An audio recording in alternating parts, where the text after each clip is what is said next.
दोस्तों नमस्कार, राम राम। आज दिल्ली में बारिश होगी। देखिए देखिए, मौसम ठंडा हो गया एकदम।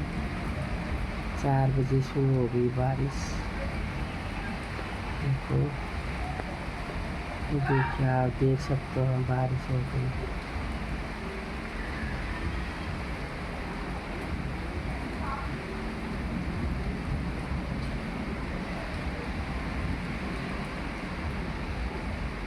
देखो पीपल का पेड़ कैसे लहरा रहा है।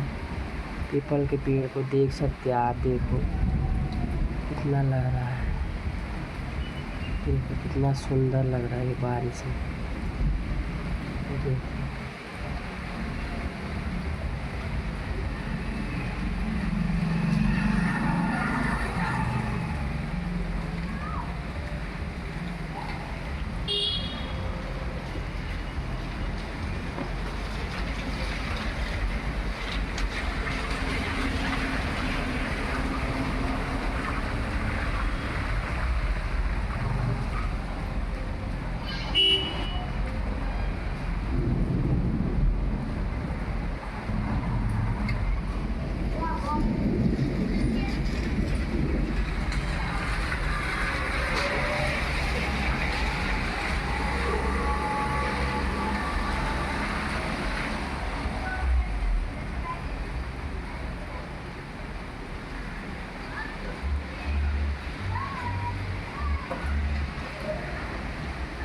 देखिए।